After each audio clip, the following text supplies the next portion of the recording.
Important to acknowledge that Maersk as a group or a conglomerate is dealing in various industries. The good old days we were known only for our shipping business, but we are one of the larger E&P companies in the world, and we're dealing in infrastructure in terms of ports primarily.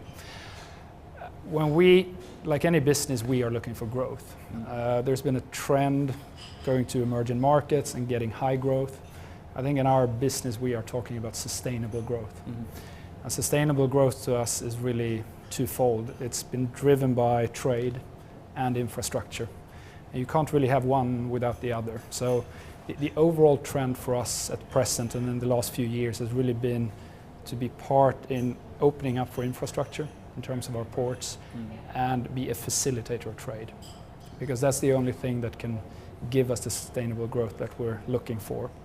And in that sense we are looking towards not so much developed markets, even if we did invest in the port of Gothenburg not too long ago, but to go out into regions where you would see GDP growth of in excess of 6-7% a year. Now, you take that on board and you think, okay, what could those regions be? And I think, if I'm not entirely wrong, on the E&P side at least, it'll be the LATAM and maybe some African coastline, which is of interest. And then the port side may slightly differ to that, but what's the... I mean, if you look into energy, oil and gas is primarily what we deal in. There is this shift towards more and more difficult regions in the world, meaning you have to drill deeper and deeper to get to the resources. We tend to view ourselves as experts in very harsh environments, and you find those not only in the North Sea, which is a bit more developed region, but also outside of Brazil, the Campos Basin and Angola. Two difficult regions, but two very, very exciting regions when it comes to energy. Right. And in terms of ports, how does that figure then? Ports, we are keeping in mind sustainable growth. Exactly. I mean, we are the third largest operators of ports in the world, and we tend to look at this as a global portfolio almost, where we need a balance between our various regions.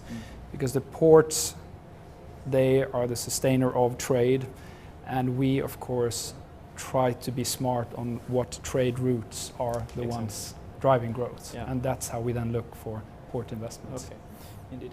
One thing that crept in mind, you mentioned oil is found deeper and deeper. I mean, clearly on the E&P side, on the energy side, one of the enabling factors to do certain things in that space will be technology. Yes. So that must be one of the key drivers, if you like, for investments. Or it is one of the key drivers. I mean, there's a difference. You either invest in very, very advanced technology, and that is what we've done, especially in our drilling business. Because it's one thing being an oil producer, which is our Maersk Oil company, getting it up on the ground. We also have a drilling business that assists others in finding oil in these quite remote locations.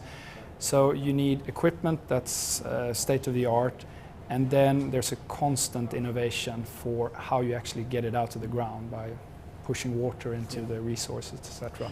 So yes, technology is driving future. And one final point, if I may, while we're at it, I mean, regulation, not the least environmental concerns, but also decoupling and so on and so forth.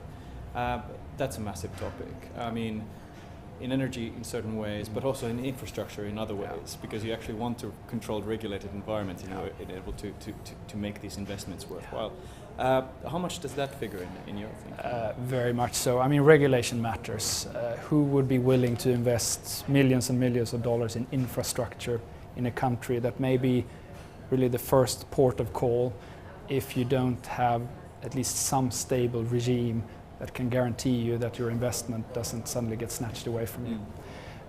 Same with taxes in oil. There are various tax regimes around the world, and when you go in and invest in an oil project, you need to know what your expected return can be, and tax has a huge impact on that, meaning regulation and state decisions. Noted.